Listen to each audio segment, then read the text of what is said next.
Rencana sita eksekusi rumah dan tanah atas nama Endang Murtinirum di Jalan MT Haryono, Singonegaran, Kota Kediri, Jawa Timur yang dijadwalkan pada Kamis 2 Maret 2023 diminta untuk dihentikan oleh kantor pengacara Eko Budiono Sarjana Hukum.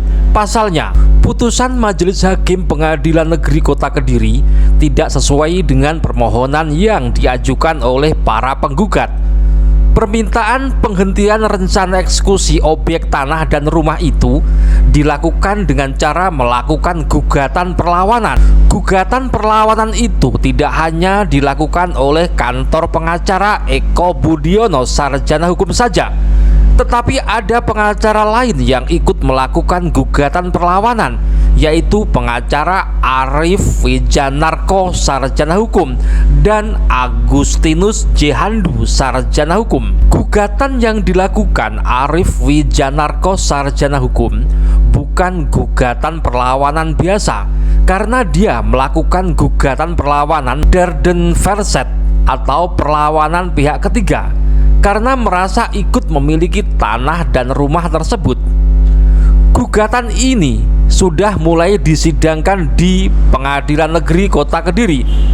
Humas Pengadilan Negeri Kota Kediri, Endro Asmono, ditemui di kantornya Selasa 28 Februari 2023 membenarkan adanya gugatan perlawanan atas rencana sita eksekusi terhadap rumah dan tanah di Jalan MT Haryono tersebut. Hanya saja, gugatan perlawanan itu tidak menghalangi adanya sita eksekusi yang sudah direncanakan oleh pengadilan. Menurut Endro, apa yang direncanakan dilakukan oleh pengadilan negeri terkait objek tersebut belum pada eksekusi fisik langsung, tetapi masih sita eksekusi dan constatering atau pengukuran untuk mencocokkan objek yang akan dieksekusi. Meski proses sita berjalan, para pihak masih bisa melakukan negosiasi, misalnya melakukan perdamaian.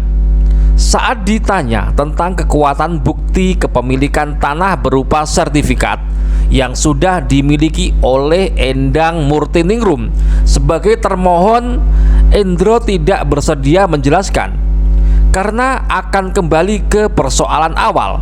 Sementara itu, tim kuasa hukum dari kantor pengacara Eko Budiono Sarjana Hukum meminta agar sita eksekusi yang akan diajukan oleh pemohon diminta untuk dihentikan. Mereka menilai ada beberapa hal yang tidak sesuai dalam proses tersebut.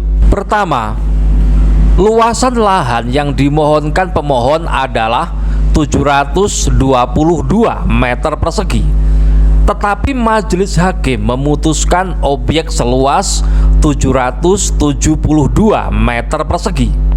Kedua, pada pemeriksaan setempat disepakati batas tanah sebelah timur adalah tanah almarhum Mursat, tapi dalam putusannya dengan luas 772 meter persegi, batas sebelah timur adalah tanah Sukanah. Berkaitan dengan bukti adanya perbedaan antara permintaan penggugat dengan hasil putusan, kantor pengacara Eko Budiono Sarjana Hukum meminta agar eksekusi tidak dilaksanakan. Jika eksekusi memang tidak bisa dilaksanakan, dia memohon agar jangan dipaksakan untuk dieksekusi.